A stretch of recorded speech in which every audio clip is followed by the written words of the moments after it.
Ողջույն հարգելի հայրենակիցներ, ցանկանում եմ այս ֆորմատով մի քանի բառով խոսել իմ դեմ հարուցված քրեական վարույթի մասին։ Ուրեմն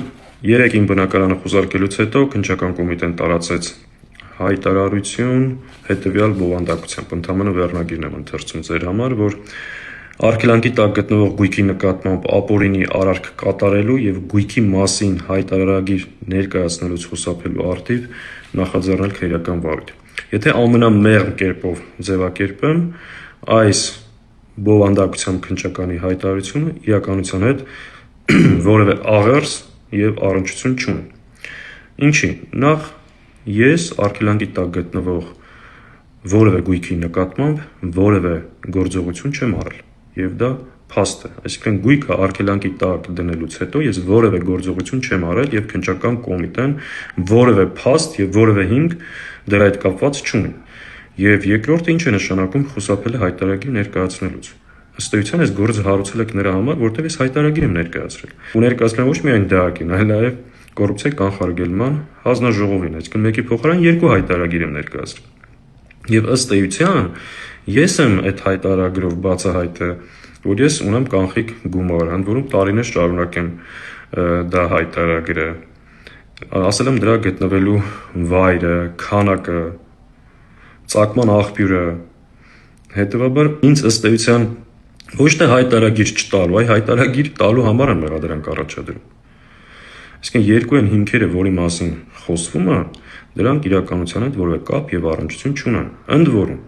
եթե քննչական կոմիտեն ինձ հրավիրեր հարցաքննության, այս հարցերի պատասխանը ամբողջապես կարող էր ստանալ եւ ստիպված էր լինելու անմիջապես այս քրեական գործը կարճել։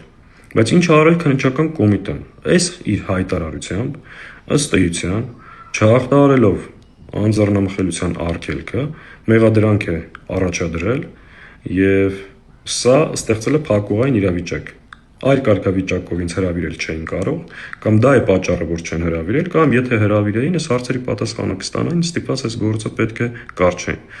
Հետևաբար այն ինչի համար ինձ մեղադրում են կամ փորձում են այս քարոզչական հարձակումներով տպավորություն ստեղծել իրականության հետ եւ իրավական ընթացքի հետ որևէ կապ եւ առնչություն չունի, սա ընդհանրապես սիրելի հայրենակիցներ հերթական քաղաքական հետապնդումն է իմ եւ իմ ընտանիքի նկատմամբ։ Սա է ամբողջ պատմություն, իսկ ինչ վերաբերում է այս քարոզչական լեկտիվությանը, որ օրինակ հայկական ժամանակը վերնագիր էր դնում կամ ռեժիմին պատկանող այս միջոցները, որ իբր իմ կնոջ մեքենայից հայտնաբերել են զարդեր եւ դրամական միջոցներ, սա եւս հերթական այս խեղկատակների ձեռագիրն է, մեքենայի մեջ ես որևէ բան չեն հայտնաբերել, դրա արձանագրությունները կա, իսկ ոսկյա զարդեր եւ դրամական միջոցները մեր տան պահարանից պահանջել են մեր ընտանիքին պատկանող ընթացիկ միջոցները եւ զարդերը արգրավել են, խոսքը սրա մասին է, ինչ մեքենայի զարդեր, չգիտեմ ինչ, հերթական կեղտոտ տեղեկատվական գրոհն է, որ մեր նկատմամբ տեղի է ունենում։ Շատ հարցեր կա, որ կարելի է անդրադառնալ, բայց ես այս ամեն ինչը դիտարկում եմ իբրև հերթական քաղաքական հետապնդումը, հերթական իմ եւ իմ ընտանիքի նկատմամբ կեղտոտ հակաօրինական քայլերն ու գործողությունները եւ գնում ենք մեր իրավունքները պաշտպանելու ճանապարհով ու ընդհանրապես ասում, որ այս ճանապարհով, այս միջոցներով, այս քայլերով որևէ հաջողության չեք հասնել։ Առայժմ այսքան է, ես փորձեցի մի քանի բառով ներկայացնել ինչ է կատարվում։ Ի պատասխան բազմաթիվ հարցերի, զանգերի, իմիջիայլոց հատուկ շնորհակալություն այն մարդկանց, ովքեր այս ընթացքում իրենց աջակցությունն են հայտնել ինձ եւ իմ ընտանիքին։ Իմացեք, որ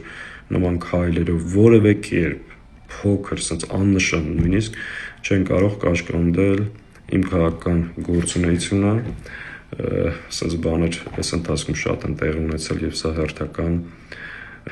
քայլն է, որը որևէ ազդեցություն նորից եմ կրկնում չի ունենալու